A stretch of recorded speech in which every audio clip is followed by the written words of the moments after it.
So here is an example of a sheet music. So I didn't even know what this meant right here. I didn't have a metronome back then. I didn't even know what that was. I had to figure out what these symbols meant. I had to figure out this is the treble clef and this is the bass clef. And generally, this treble clef corresponds to everything here and up, or at least on my small piano, anything on the right hand side or the right hand side of the keyboard, and this bass clef, of course, corresponds to the left hand side. So I started counting painfully each note. I tend to ignore what these things were back then. I mean, I don't think those simple arrangements in Mozart or the Bach pieces really had these complicated marks. This is not a good example, but let me just go to a different page here. Let's just say for this one right here. So I would see that this is a bass clef. I go over and I will look at this note and I'm like, okay, what is this note and what does it correspond to the keyboard? So I know that the A starts in the second space for the treble clef. So I count A, B, C, D, E. I say, okay, so that's an E. But which E is it? So I kind of went back and forth, trial and error, and I also used the recording to help confirm with my ear what that really corresponds with the recording. And I would do the same exact thing with the bass clef, and I realized, and I've learned from the tutorial books that the A starts on that first bass. So this is an A right here. Obviously, we're not concerned about these markings. These I learned later as far as the sharps and the flats. But that's pretty much what I did. Just counted all the notes. I wrote it down, A, B, C, A, B, and I wrote out all the notes in letters. And I also put on a piece of tape on certain notes what they corresponded to.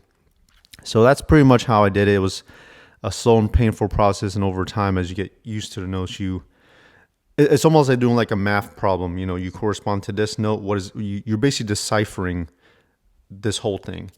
So that's basically what I did. And obviously, as I got more and more advanced, and you have all these more complicated markings, all these different expressions, you just have to research it. And I just took a very methodical way of breaking down like a piece. So each piece was like a math problem to me, and I just counted, wrote, and I confirmed with the recording.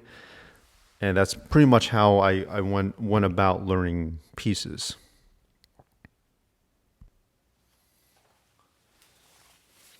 So that's just a quick overview. I can go over more detail later. Just thought I'd make this video in between the series. And I'm still going to go through them. The whole goals of the series is just to get through these pieces with a certain amount of time.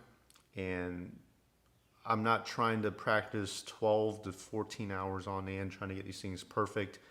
I just want to play it as is, unedited, as a self-taught pianist, and just see what's possible. I'm sure it will sound much better if I had much time. And the whole goal is being able to achieve a certain type of competency within a short amount of time. It doesn't have to be perfection, at least for me. I just want to make sure what is possible with a short amount of time, and you can kind of extrapolate or kind of see what is the potential if you actually had a lot of time to spend on it. So, shout out to all my self-taught pianists out there. Shout out to all the classical pianists out there. A lot of respect for you guys. And, I enjoy watching a lot of professionals in concert as well. I do fly out and see these pianists, and that's what's slowly getting me back into it. I saw this very intense performance by Yuja Wang, and she was great. She did one of the Rachmaninoff's Piano Concerto No. 3. So I was, I don't think I'll ever get to that kind of level, but it's very nice to aspire to. And but I'm not looking to get to that type of level. I'm not a professional pianist that I can dedicate hours of my time to. This is just a hobby for me, and I really do enjoy it. And it's a good outlet. It's a very good outlet, especially if you have a certain stressful job. that you can't lose sight of these other hobbies that help de-stress you. So this is a very good outlet for that, and it's just something that I also want to share to you guys, especially if you're self-taught or maybe you're a classical pianist. You can kind of see where I came from and how I learned it, in a self-taught way.